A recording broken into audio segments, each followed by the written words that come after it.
Welcome to knowledge with Manku. हम लोग BEd second year के आईसीटी का प्रैक्टिकल लिख रहे हैं जिसमें 8 इंडेक्स बनाए थे। आज लास्ट टॉपिक है। इससे पहले की सभी वीडियोस की लिंक मैं डिस्क्रिप्शन में दे दूँगी, आप वॉच कर लीजिएगा। और अगर मेरे चैनल पर नए हैं तो चैनल को सब्सक्राइब और वीडियो हेल्पफुल हो तो शेयर भी कर दीजिएगा। शुरू करते हैं आज का टॉपिक, शिक्षा प्रबंधन का परिचय एवं खुली शिक्षा संसाधन, क्रिएटिव कमांड और शिक्षण निगम में भूमिका। भारत में शिक्षा भारतीय संविधान की समवर्ती सूची का विषय है, इसलिए शिक्षा के प्रबंध की जिम्मेदारी केंद्र और राज्य दोनों पर है। इसके पश्चात पाठ्यक्रम प्राथमिक और माध्यमिक स्तर पर विद्यालय शिक्षा, उच्च शिक्षा और वृत्तिक शिक्षा को संरचना एवं शैक्षिक प्रबंधन पर विस्तार से प्रकाश डालता है। मतलब शिक्षा के बारे में प्रबंध। Meaning of educational management. शिक्षा में प्रबंध शिक्षा का गतिशील अंग है। शैक्षिक दर्शन शिक्षा के लक्ष्य इंगित करता है। शैक्षिक प्रेरित मनोविज्ञान अध्ययन के सिद्धांत स्थिर करता है। शैक्षिक प्रबंध संबंधित बातों को कार्य रूप में परिणित करता है। जो मैनेजमेंट है एजुकेशन का, वो उसको किस तरह से वो वर्क कर रहा है, किस तरह से सक्सेसफुल हो रहा है, उसके बारे में बताया जा रहा है। तो शैक्षिक प्रबंधन की कुछ परिभाषाएं कुछ वैज्ञानिकों ने अपने विचार प्रस्तुत किए हैं। देखते हैं क्या है बारी बारी से। इससे पहले अगर आप डीएलएड के स्टूडेंट हैं तो आप थोड़ा कम भी लिख सकते हैं। बीएड वाले तो पूरा लिखिए जितना मैंने लिखा है, लेकिन डीएड वाले थोड़ा कम भी लिख सकते हैं। चलिए देखते हैं परिभाषा।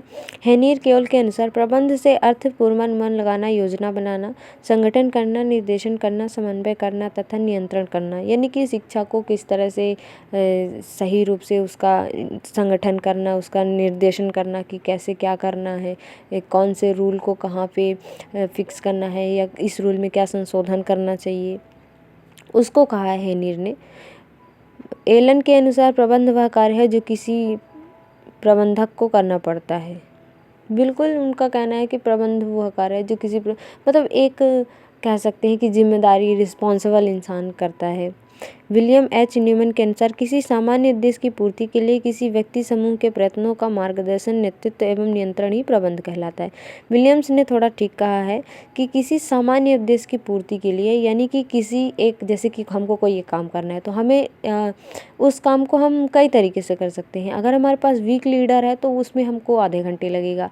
अगर हमारे पास अच्छा लीडर है तो उस काम में हमको 20 मिनट लगेगा। लेकिन अगर हमारे पास इंटेलिजेंट स्मार्ट लीडर है तो हमें उस काम को करने में 8 या 10 मिनट ही लगेंगे। उसी पर प्रबंधन पर डिपेंड होता है कि कौन सा निर्देशक बेटर है और किस तरह से चीज़ों को संशोधित करके या उसी रूल को फॉलो करके शिक्षा को कैसे आगे बढ़ा रहा है, कैसे प्रगतिशील कर रहा है।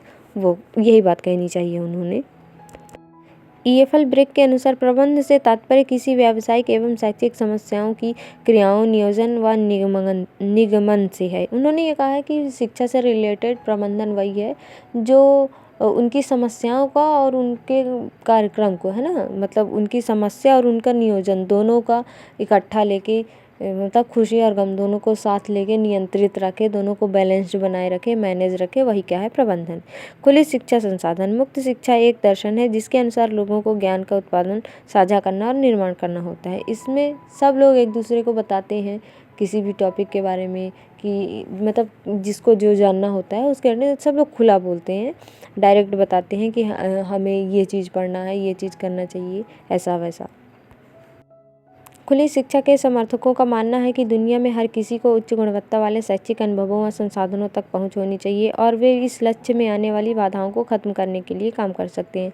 बिल्कुल जो एक्सपीरियंस लोग होते हैं, जो थोड़ा किसी फील्ड में ज़्यादा काम कर रहे होते हैं, जैसे कि अगर कोई नया शिक्षक भर्ती होता है और उससे पहले अगर कोई शिक्षक वहाँ पर काम कर रहे थे तो उन्हें ज़्यादा नॉलेज होता है और उनसे हम सभी तरह के परेशानियों को, सभी तरह की चीज़ों को डिस्कस कर सकते हैं बैठ के कि इस प्रॉब्लम से कैसे निजात पाया जा सकता है या इस चीज़ में क्या किया जा सकता है। कोई प्रॉब्लम है या कोई अच्छा कार्यक्रम ही कराना है तो उससे रिलेटेड, शिक्षा से रिलेटेड ना, बिल्कुल आपस में बिल्कुल बात कर सकते हैं, उस पर चर्चा हो सकती है कि इस बाधा को कैसे हटाया जाए और या इसमें क्या संशोधन किया जाए। होशियार किसी भी प्रकार की शिक्षण या सीखने की सामग्री है हो सकती है जिसमें पाठ्य पुस्तकें, चित्र, वीडियो, स्लाइड, डेक, मूल्यांकन पाठ्यक्रम और संपूर्ण पाठ्यक्रम। ओसीआर यानी कि आप एक तरह से बोले जो टेक्नोलॉजी वाला होता है, इसमें हम ऑडियो, वीडियो, एनिमेशन सबके द्वारा तो पढ़ते हैं, चित्र, चार्ट, हर किसी के माध्यम से हम क्या करते हैं, ज्ञान अर्जित करते हैं। बस एट ऑल क्या होता है कि बच्चे को सिखाना है कि आपका जरिया कुछ भी हो, बच्चे के दिमाग में जाना चाहिए। और ऑडियो वीडियो से तो बच्चा और जल्दी सीखता है, उसका इंटरेस्ट बढ़ता है इन चीज़ों से। ओसीआर हमेशा डिजिटल रूप में फ्री होता है। मैक्सिव ओपन ऑनलाइन पाठ्यक्रम जो कंप्यूटर और इंटरनेट तक पहुंच सकने वाले किसी भी व्यक्ति के लिए सुलभ है। लोग इन पाठ्यक्रमों को विशाल कहते हैं क्योंकि उनका नामांकन पारंपरिक शैक्षणिक संसाधनों की तुलना में अधिक छात्रों के लिए खुला है। बिल्कुल, ऑनलाइन हम किसी भी टीचर की क्लास परचेस करके पढ़ लेते हैं, और जो अच्छा पढ़ाते हैं उनकी क्लास परचेस करके किसी भी सब्जेक्ट की पढ़ लेते हैं। समय की भी बचत होती है और अच्छे तरीके से हम उसको समझ भी लेते हैं। ओसीआर के लाभ, सीखने तक पहुंच का विस्तार हुआ है। दुनिया में कहीं भी छात्र किसी भी समय ओसीआर तक पहुंच सकते हैं और वे अपनी सामग्री बार बार उन तक पहुंचा सकते हैं। बिल्कुल, अपना कोई भी ज्ञान हो, कोई भी चीज़ हो, उसको आसानी से लेन देन कर सकते हैं।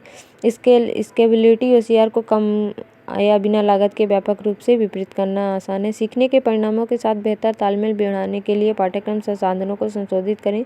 सभी अधिकार सुरक्षित सामग्री के विपरीत पाठ्यक्रम के प्रत्येक अनुभाग के सीखने के उद्देश्यों को बेहतर समर्थन देने के लिए ओसीआर को संशोधित किया जा सकता है। अंशित पुनर्गठित, रिमिक्स तथा संशोधित किया जा सकता है। हाँ, इसको संशोधन शिक्षा के प्रबंधन में संशोधन किया जा सकता है और ऑफकोर्स करना चाहिए, according to generation, according to syllabus, according to बच्चों का मस्तिष्क, है ना, कि किस क्लास का बच्चा कितना नॉलेज अपने अंदर ले सकता है। तो उसके अकॉर्डिंग संशोधन होना चाहिए, चर्चा होना चाहिए। इसी के साथ वीडियो को ख़त्म करती हूँ।